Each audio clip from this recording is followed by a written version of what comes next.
Welcome to Hungry Girl, the official survival guides. I'm Lillien, also known as Hungry Girl, and I'm here to help you survive any and every eating dilemma you may have. This audiobook is broken down into 4 sections. There's dining out, travel, holidays, events, and parties, and finally, out and about. So I'm not going to waste any time here. I'm just going to jump right in. As always, you can check out hungry-girl.com for more information about anything I discuss here, and you can sign up for the free daily Hungry Girl emails for up-to-the-minute news and survival tips.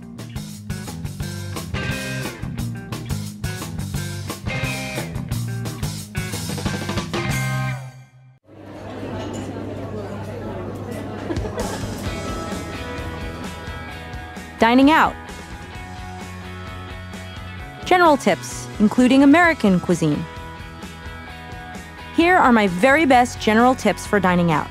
And I'll be focusing on American food here. I'll get into the other foods like Mexican, Italian, sushi, etc. a little later. Tip number 1. Don't starve yourself before a big meal out. People do this all the time.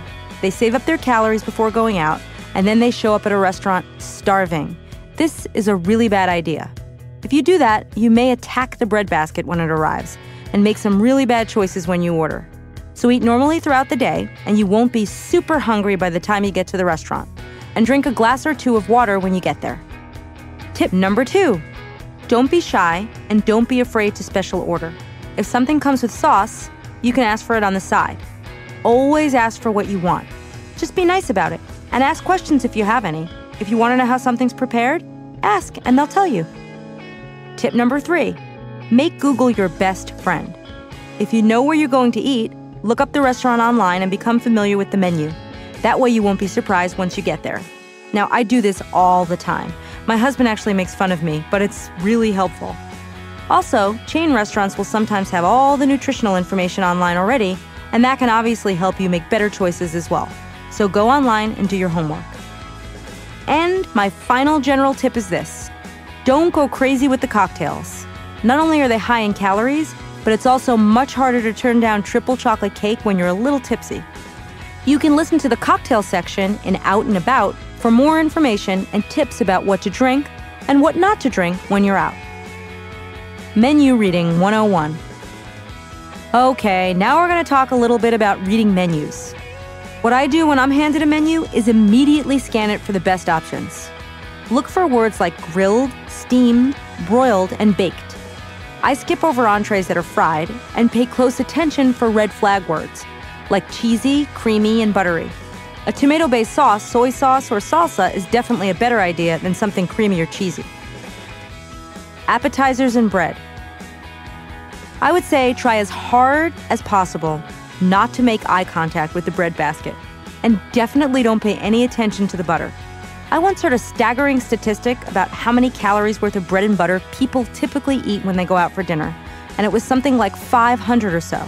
And that's before the meal. That's a little crazy. So try to skip the bread. I do, however, support appetizers. I'll typically start off a meal with a broth-based soup, a shrimp cocktail, or a green salad with dressing on the side, and try to stick with the lightest dressings they have, not creamy ones. Those are all really good choices. I especially like soup because studies show that people who eat low-calorie soups tend to eat fewer calories overall. Amazing. Entrees. I recommend sticking with entrees that are high in protein and are served with vegetables. Some of my favorites are grilled chicken, lean steak. A filet is the leanest cut, and you can usually order a petite filet, which is a little bit smaller. I also like grilled or broiled fish. I try to order sauces on the side always, and it's a good idea to avoid starches and stick with vegetables as sides. Pasta and potatoes are higher in calories, so I recommend steamed or grilled vegetables instead. A small baked potato is a nice side as well, as long as you don't add butter and sour cream, the stuff that comes with it. If you're going to order dessert, split it. It is not a good idea to eat an entire dessert by yourself, no matter how much fun that sounds. So if people are ordering something decadent and you think you can stick with just a bite or 2, then go for it. A better bet would actually be to order fresh fruit and have some coffee with that. Or you can always go home and whip up a dessert, something nice and low in calories and fat. Of course, using a recipe from one of the Hungry Girl cookbooks, available at a bookstore near you from St. Martin's Press.